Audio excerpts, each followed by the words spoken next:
नमस्कार, बहुत स्वागत है आप सभी का। मैं हूं आपके साथ लोकेंद्र त्यागी। आपके मुद्दे में बात निकाय चुनाव की। दरअसल मध्य प्रदेश में निकाय चुनावों का ऐलान हो गया है। 2 चरणों में नगरीय निकाय चुनाव होंगे। तारीखों के ऐलान के साथ ही आचार संहिता लागू कर दी गई है। तारीखों के ऐलान के साथ ही राज्य में सियासी सरगर्मी भी बढ़ गई है। भारतीय जनता पार्टी और कांग्रेस दोनों जोर शोर से तैयारी कर रहे हैं, क्योंकि इस चुनाव के बाद 2023 विधानसभा चुनाव आने वाले हैं। निकाय चुनाव के नतीजों से पार्टियों का मनोबल बढ़ेगा और इसका काफी असर विधानसभा चुनाव में भी होगा। ऐसे में सवाल यही कि शहरी सरकार के लिए क्यों बढ़ रही है सरगर्मी और निकाय चुनाव क्या 2023 का ट्रेलर है? आज इसी पर करेंगे चर्चा। कुछ खास मेहमान भी हमारे साथ जुड़ेंगे, लेकिन उससे पहले आज की रिपोर्ट आप देखिए।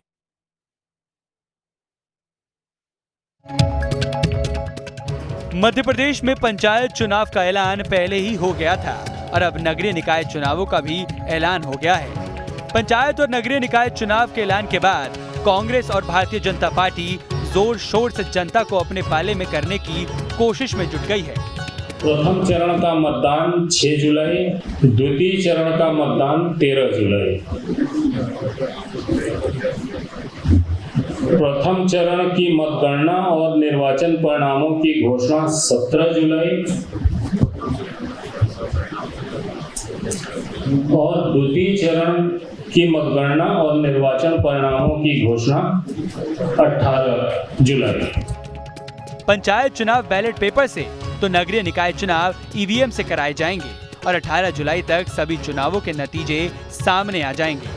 लेकिन अब अगर पिछले चुनाव के नतीजों पर नजर डालें तो 158 निकायों के मेयर, नगर पालिका और परिषद अध्यक्ष बीजेपी के थे। 75 नगर पालिका अध्यक्ष कांग्रेस के थे। बीजेपी से 2776 पार्षद बने थे, तो कांग्रेस से 1642 पार्षद बने थे। पिछले चुनावों के नतीजे बता रहे हैं कि शहरी क्षेत्रों में भारतीय जनता पार्टी की पकड़ काफी मजबूत है, जिसका फायदा उसको विधानसभा चुनाव में भी मिलता है। ये भी एक वजह थी कि 15 साल बाद भी कांग्रेस पूर्ण बहुमत से सरकार नहीं बना पाई थी। निकाय चुनावों के बाद विधानसभा की लड़ाई और दिलचस्प हो गई है। एक तरफ कांग्रेस, जिसको 15 साल बाद सत्ता तो मिली थी, लेकिन गुटबाजी की वजह से पार्टी को सरकार से तो हाथ धोना ही पड़ा। साथ ही कई साथी विधायक भी बीजेपी में चले गए। अब अगर कांग्रेस को प्रदेश में स्थायी सरकार चाहिए तो उसको पूर्ण बहुमत के आंकड़े को पार करना होगा, जिसके लिए निकाय चुनाव सेमीफाइनल के तौर पर देखे जा रहे हैं। अगर तैयारियों के लिहाज से देखें तो भारतीय जनता पार्टी कांग्रेस से काफी आगे चल रही है। हालांकि अब ये देखने वाली बात होगी कि चुनाव में जनता किसका साथ देती है। Team news state.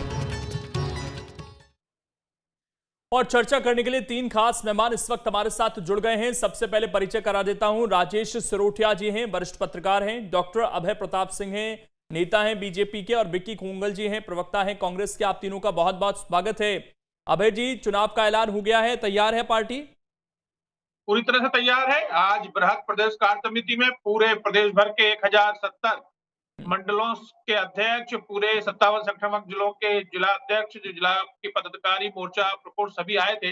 माननीय राष्ट्रीय अध्यक्ष जी का उद्बोधन मिला है। पूरी ताकत के साथ भारतीय जनता पार्टी का कार्यकर्ता नगरीय निकाय चुनाव में कांग्रेस का सुपड़ा साफ करेगा, बहुत बड़ी जीत के साथ निकल कर आएगा।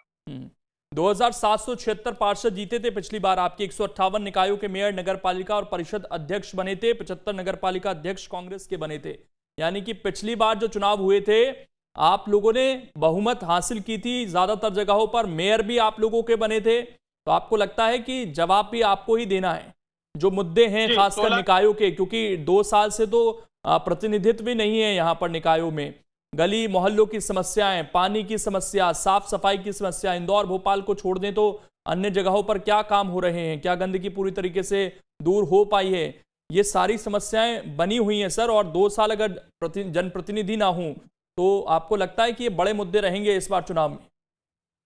देखिए, चुनाव तो टालने का काम, चुनाव तो दिसंबर में ही हो गए होते।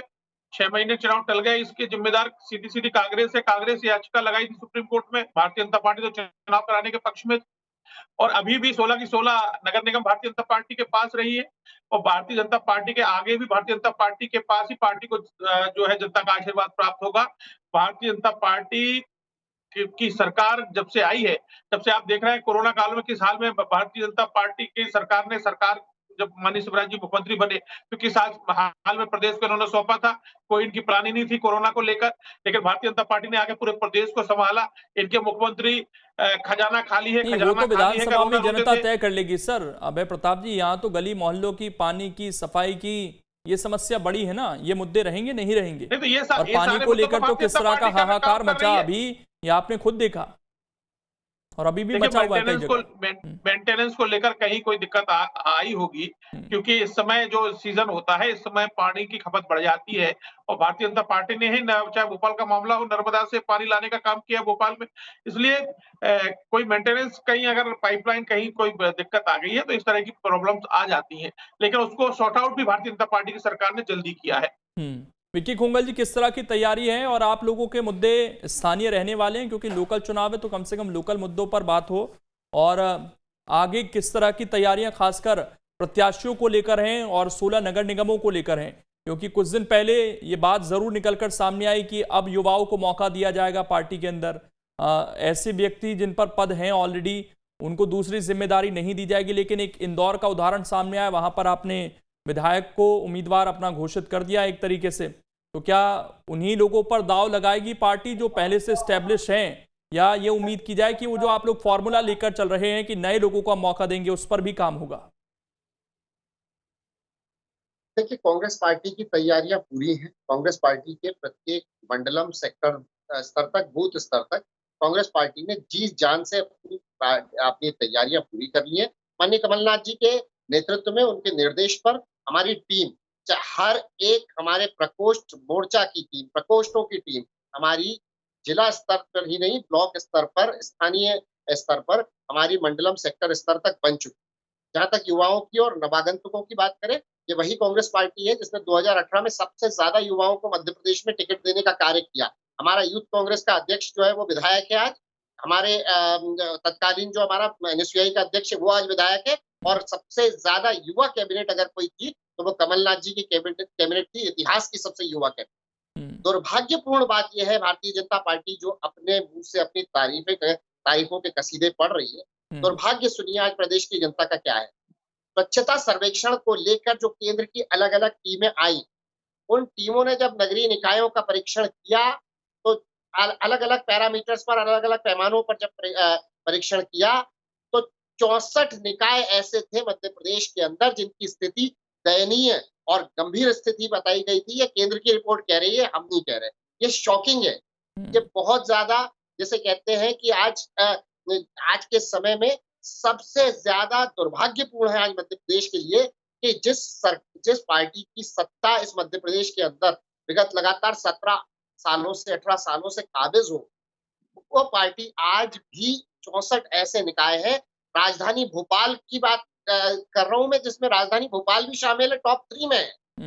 भोपाल सहित उज्जैन की बात करें, खंडवा की बात करें, बुरहानपुर की बात करें, रीवा की बात करें, बहुत हर संभाग के अंदर जो प्रमुख शहर है उनकी स्थिति है। सिर्फ एक इंदौर को यदि छोड़ दिया जाए तो पूरे मध्य प्रदेश में पेयजल का संकट, 384 ब्लॉक के अंदर से कम 140 ब्लॉक ऐसे हैं जिसके अंदर गंभीर पेयजल है, बूंद बूंद को वहां पर लोग तरस रहे हैं। इसका जिम्मेवार कौन है? इसकी जिम्मेवारी भारतीय जनता पार्टी नहीं लगेगी, पल्ला झाड़ेगी हमेशा की तरह। ये सारी चीजें आज प्रदेश की जनता के सामने है। अगर हम साफ सफाई के सर्वेक्षण की बात करें, हम अपने स्लम्स और जो हमारी झुग्गी बस्तियों वाले जो एरियाज है, स्लम्स वाले एरिया है, अगर मैं राजधानी भोपाल की ही बात करूं तो लगभग 30% के आसपास हमारी आबादी स्लम्स में रहती है। क्या हालत है वहां पर? दयनीय हालत है।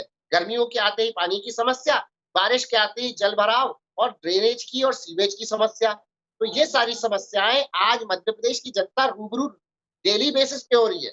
5 दिन तक तो पिछले दिनों राजधानी भोपाल के अंदर पानी नहीं आया था, और पानी जब आया तो उसके अंदर गंदे कीड़े और गंदगी से युक्त पानी आज भोपाल राजधानी में दिया जा रहा है।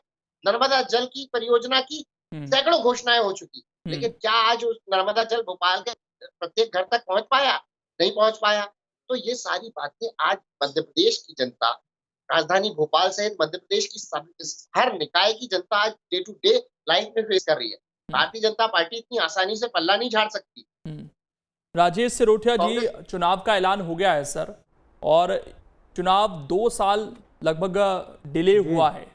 ये जो 2 साल बीते हैं सर, इसकी वजह से जी जनता को अपने प्रतिनिधि नहीं मिल पाए, कोरोना के समय में पार्षद नहीं थे इलाकों में, छोटी छोटी समस्याओं के पास जाएं किसके पास। अब जब ऐसे में चुनाव की घोषणा हो गई है आखिरकार, और दोनों पार्टियां जिस तरीके से जी जान से लगी हुई हैं, अभी तक तो मुद्दे क्या थे कि भाई ओबीसी को प्रतिनिधित्व कौन देगा, या हमने क्या योजना लेकर आए। कमलनाथ कहते थे हमने किसानों का कर्जा माफ कर दिया, लेकिन जो वाकई शहरों की समस्या हैं वो मुद्दा बनेंगे इस चुनाव में। और 2 साल तक जनप्रतिनिधि क्यों नहीं थे हमारे यहाँ, क्या ये भी मुद्दा बनेगा इस चुनाव में? देखिए, मैं आपकी बात का लोकेन जी सिलसिलेवार जवाब दूंगा, लेकिन मैं शुरुआत यहाँ से करना चाहता हूँ कि इस वक्त इस मौके पर 2023 के चुनाव के पहले, 1 साल पहले, विधानसभा चुनाव के पहले, 1.25 साल से पहले कोई भी मानसिक रूप से तैयार नहीं था और चाह नहीं रहे थे कि इलेक्शन हो। लेकिन सुप्रीम कोर्ट ने चूँकि डायरेक्टिव दिया, और मध्य प्रदेश के राज्य निर्वाचन आयोग को मैं बधाई देता हूँ, श्री बसंत प्रताप सिंह को, कि उन्होंने 1.5 महीने के अंदर, बल्कि 47-48 दिन के अंदर जो है वो सारी प्रक्रिया चुनाव की, जो दोनों नगरीय निकायों की और ग्रामीण निकायों की, उसको पूरी कर लेने की ठानी है। एक बहुत ही अच्छा संकल्पबद्ध प्रोग्राम है। इससे प्रदेश का विकास के काम जो आचार संहिता के चक्कर में रुकते हैं वो नहीं रुकेंगे, नंबर 1। दूसरी चीज़ ये कि 1993 में जब दिग्विजय सिंह जी मुख्यमंत्री बने थे, तो उन्होंने 73वें और 74वें संविधान संशोधन कराने के बाद नगरीय निकाय और उसके बाद में पंचायत और फिर नगरीय निकाय के चुनाव 94 में कराए थे। और हुआ ये था कि उसके बाद हर विधानसभा चुनाव के 3-4 महीने बाद पंचायत के चुनाव होते थे, और 1 साल बाद करीब जो है नगरीय निकाय के चुनाव होते थे। तो 2014 नवंबर के बाद जो है, अब पूरे 7.25 साल बाद जो है मध्य प्रदेश में चुनाव नगरीय निकायों के हो रहे हैं, और करीब जो है 8.25 साल बाद जो है पंचायतों के चुनाव हो रहे हैं।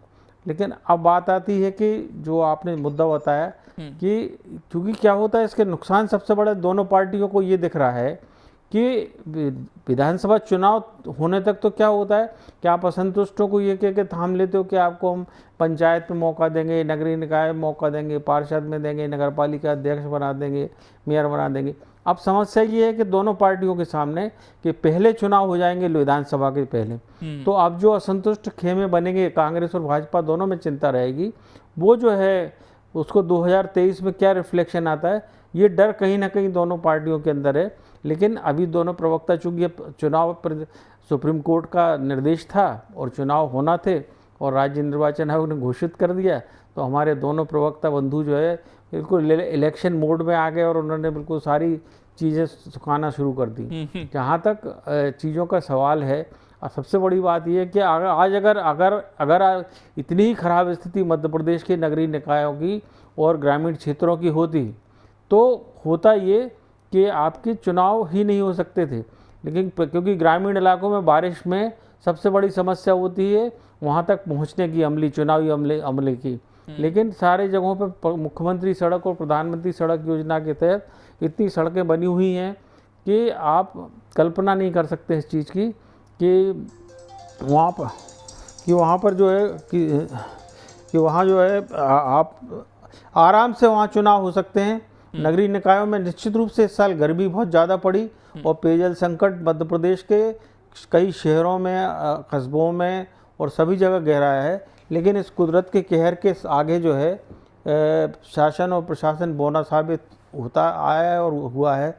लेकिन फिर भी जहाँ तक कोरोना काल की बात की कि कोरोना काल में अकेले छूट गए थे, ऐसा नहीं है। जनप्रतिनिधि चाहे कांग्रेस के हों या भाजपा के हों, उन्होंने कहीं ना कहीं किसी न किसी माध्यम से लोगों तक पहुंचने की कोशिश की है। और कोई ऐसा नहीं कोई अछूत छूटा हो। भोपाल में आप देख रहे हैं बहुत से शहरों में स्मार्ट सिटी के कार्यक्रम चल रहे हैं, सेंट्रल गवर्नमेंट की स्कीम्स चल रही हैं, तो ऐसा नहीं है। लेकिन हाँ, अब जनप्रतिनिधि जो आता है उसकी बात कुछ अलग होती है। लोकतंत्र के तकाजे जो है वो कहते हैं कि निर्वाचित प्रतिनिधि ही जो है नगर सरकार और ग्राम सरकार का नुमाइंदगी करे और नौकरशाह जो है उनको पीछे हट के उनकी मंशा के मुताबिक काम करके पार्षदों के जरिए सरकारी योजनाओं को भी तो पहुंचाना आसान हो जाता है सर। कि अगर आधार कार्ड बनने हैं, राशन कार्ड बनने हैं, या जो पेंशन की सुविधाएं हैं वो मिल पाती हैं लोगों को, हेल्थ कार्ड बनने हैं, ये सारे काम भी तो प्रभावित होते हैं कहीं ना कहीं। नहीं लोकेन जी, सबसे बड़ी बात एक बात बताओ कि बहुत सारी चीज़ें जो है नरेंद्र मोदी जी की सरकार की जो पार्ट 2 हुआ है उसके बाद में बहुत सारी चीज़ें ऑनलाइन की गई हैं। और अब आधार कार्ड आपका गुम जाता है, 2 मिनट में आपका आधार कार्ड बन जाता है और बहुत आसान चीज़ें हुई हैं ऑनलाइन होने के कारण। और एमपी ऑनलाइन जैसे मध्य प्रदेश में है, खसरा निकलने में दिक्कत होती थी, नामांतरण होने में बहुत टाइम लगता था, डाइवर्शन होने में टाइम लगता था। मैंने खुद अनुभव किया है, मैं किसी दूसरे के कहे सुने पर बात नहीं कर रहा हूँ। बहुत 15 दिन में 20 दिन के अंदर नामांतरण हो गए हैं। तो जो 15 दिन का टाइम दिया उस 15 दिन में हुआ है। ऑनलाइन होने से बहुत सारे फ़ायदे हुए हैं। और आपके डाइवर्शंस की जो बात है, ये जिनमें महीनों सालों लगते थे नामांतरण, पटवारी जो है सारी चीज़ें करते थे, लेकिन बहुत सारी चीज़ें अच्छी हुई हैं। गाँव में भी अच्छा हुआ है और शहरों में भी हुआ है। हाँ, राशन कार्ड में गरीबी की रेखा का नीचे आने में इनमें जो जनप्रतिनिधि भूमिका निभाते हैं वो चीज़ें जो है वो नौकरशाहों के वो नहीं हो पाती हैं, उनमें निश्चित रूप से नुकसान होता है। और वो चीज़ें जो है अब चुनाव के नतीजे आने के बाद और नगर सरकार और ग्राम सरकार बनने के बाद कांग्रेस और भाजपा के जो भी प्रतिनिधि जीतेंगे वो उसको पूरा करने की जनता की कसौटी पर और उनकी अपेक्षाओं कसौटी पर खरा उतरने की कोशिश करेंगे। ठीक। अभय प्रताप सिंह जी, चुनाव से पहले 2-3 मुद्दों को लेकर जो बहुत चर्चा हुई, कभी एसटी की बात हुई, कभी ओबीसी की बात हुई, कभी एससी की बात हुई, ये आपको लगता है कि मुद्दा रहेगा? और खासकर ओबीसी का, क्योंकि आरक्षण फंस गया था, अब उसमें किसने फंसाया, क्यों फंसा, उसमें ना जाते हुए क्या ये मुद्दा है इस चुनाव में आपके लिए? देखिए, ये दिसंबर 2021 में 27% ओबीसी आरक्षण के साथ चुनाव होने जा रहा था। उसके बाद याचिका लगी और वो जो चीज आप कह रहे हैं कि उस पर ना जाएंगे, सुप्रीम कोर्ट ने फिर सुनने किया, ये सब हुआ। इनकी याचिकाओं पे हुआ, जनता जानती है। महाराष्ट्र राज्य चुनाव महाराष्ट्र हमारे से लगा हुआ है, वहां कांग्रेस सरकार में है, वहां ओबीसी का आरक्षण नहीं दिया जा रहा है। भारतीय जनता पार्टी ने इस ओबीसी के नहीं, हर वर्ग के लिए भारतीय जनता पार्टी लड़ाई लड़ती है और ओबीसी के बिना चुनाव नहीं कराएंगे, भारतीय जनता पार्टी के नेतृत्व ने कहा था।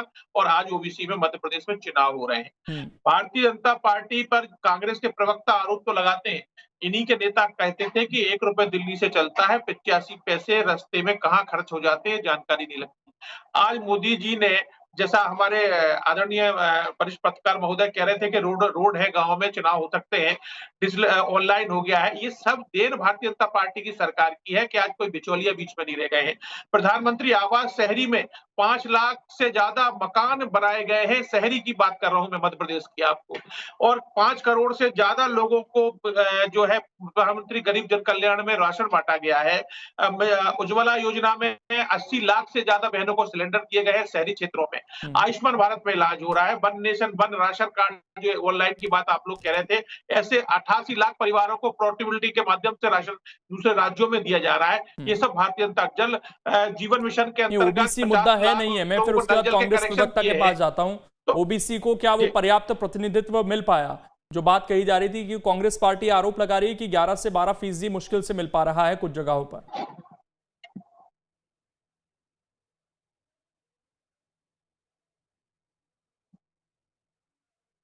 अभय प्रताप जी, आपसे पूछा सवाल सर। जी नहीं, ओबीसी को जो पिछड़ा वर्ग कल्याण आयोग ने जो रिपोर्ट पेश की थी जिस पर चुनाव हो रहा है, उसमें साफ है कि जिसकी आबादी जहां होगी वहां उसको उससे ज्यादा आरक्षण मिलने वाला है। ऐसे 11 जिले हैं, धार, अलीराजपुर, झाबुआ, इस तरह बैतूल वगैरह, जहां 50% से ज्यादा SC ST है, वो SC ST को फायदा मिलेगा। भोपाल है, राजगढ़ है, सीहोर है, अगर जहां यहाँ बीजेपी जहां ओबीसी को जो है कि 20% से 22%, 25% तक आरक्षण मिला है। नगरीय क्षेत्र में नगर पालिका के अध्यक्ष ओबीसी के बड़े हैं, नगर निगम के अध्यक्ष ओबीसी के बड़े हैं। इन क्षेत्रों में जहां ओबीसी की आबादी ज्यादा है, उसके हिसाब से 30% तक आरक्षण ओबीसी को 35% तक मिलने का फायदा हुआ है। विकी कोंगल जी, ये मुद्दा रहेगा आप लोगों के लिए ओबीसी का, क्योंकि इसे भुनाने की कोशिश बहुत की गई, लेकिन ये मुद्दा, क्योंकि ये जो पूरा चुनाव है इसके बारे में कहा जाता है कि कई बार ये बहुत एक्सट्रीम लोकल हो जाता है, और खासकर पंचायत के भी जो चुनाव होते हैं या पार्षदी के भी चुनाव होते हैं, इसमें स्थानीय स्तर के मुद्दे, वहां का प्रत्याशी कौन है, ये बहुत डिपेंड करता है। तो आपको लगता है कि ये ओबीसी और जो जिस तरह की राजनीति हुई पिछले कुछ दिनों में, ये चीजें मैटर करेंगी इस चुनाव में? देखिए लोकेंद्र जी, क्योंकि मैं भी पिछड़ा वर्ग से आता हूँ, ओबीसी वर्ग से आता हूँ, और प्रदेश भर में एक नेटवर्क है सामाजिक कार्यों से जुड़े होने के कारण तो जो मुझे प्रदेश भर से जो फीडबैक मुझे मिलता है, उसके आधार पर मैं आपको निश्चित रूप से कह सकता हूं कि जिस प्रकार से भारतीय जनता पार्टी की सरकार ने कमजोर पक्ष रखे, और निश्चित रूप से कांग्रेस पार्टी के ऊपर अब आप अगर सुप्रीम कोर्ट में आपके वकील, शासकीय वकील अगर वहां पर पैरवी कर रहे हैं, तो पूरी जवाबदेही आपकी होनी चाहिए थी, जिस जवाबदेही को आपने सही तरीके से निर्वहन नहीं किया। भ्रामक जानकारियां आप दे रहे हैं, ट्रिपल टेस्ट में आप फेल हो रहे हैं वहां पर, और आप कांग्रेस पे हर चीज का लगातार प्रधानमंत्री से लेकर आपका छोटा से छोटा कार्यकर्ता 70 साल का कब तक कोसता रहेगा और कब तक रोता रहेगा। आप वहां पर सुप्रीम कोर्ट के अंदर फिसड्डी साबित होते हैं, ओबीसी के अधिकारों को कम कर दिया जाता है, और उसके बाद आज आप कांग्रेस के ऊपर जी, इसका तो जवाब फिर आपसे भी पूछा जाएगा ना कि क्या महाराष्ट्र में मिल रहा है आरक्षण ओबीसी को? क्या वहां पर 50% की सीमा को पार करने के लिए? महाराष्ट्र में भी नगरीय निकाय, महाराष्ट्र में अभी नगरीय निकाय मध्य प्रदेश के ही तरह मध्य प्रदेश के आधार पर ही होने वाले हैं। और वहां भी जो 50% की सीमा है सर, वो तो सुप्रीम कोर्ट की तरफ से है ना, वो पूरे देश के लिए। जब ऑर्डर सुप्रीम कोर्ट का आ गया कि 50% पे करना, तो 50% पे करेंगे, नहीं तो महाराष्ट्र के अंदर वही तो मध्य प्रदेश सरकार भी कर रही है ना सर। मध्य प्रदेश सरकार ने तो 35% आरक्षण की मांग की थी, उसको कैंसिल कर दिया गया। सरकार के कारण ओबीसी की, चाहे वो नगरीय निकाय हो, चाहे वो पंचायत के चुनाव हो, ओबीसी की सीटें कम हो गई हैं। ओबीसी को नुकसान हुआ अपनी सीटों का, नगर पालिका अध्यक्षों में 7 सीटें कम हो गई।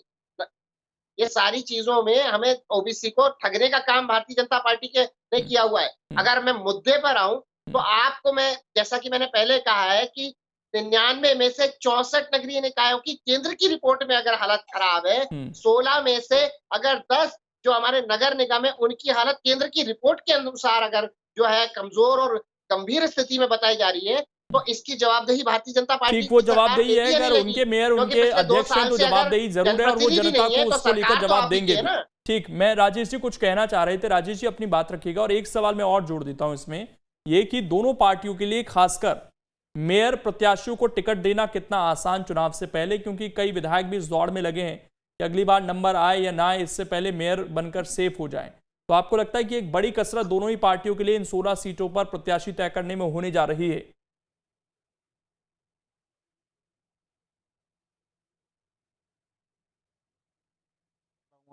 लेकिन सबसे पहले जो आरक्षण की बात कर रहे हैं हमारे दोनों भाई प्रताप सिंह जी और विक्की खोंगल जी, मैं एक बात बता देना चाहता हूं कि 1993 में दिग्विजय सिंह ने चीफ मिनिस्टर बनने के बाद सबसे पहले 14% आरक्षण पिछड़े वर्गों के लिए दिया था, और उन्होंने जो संविधान ने सीमा तय कर रखी संविधान ने कि 50% होगा, तो 50% जो आरक्षण है 20% आदिवासियों के लिए, 16% अनुसूचित जाति के लिए और 14% पिछड़ा वर्ग के लिए। ये 50% पद आरक्षित हैं।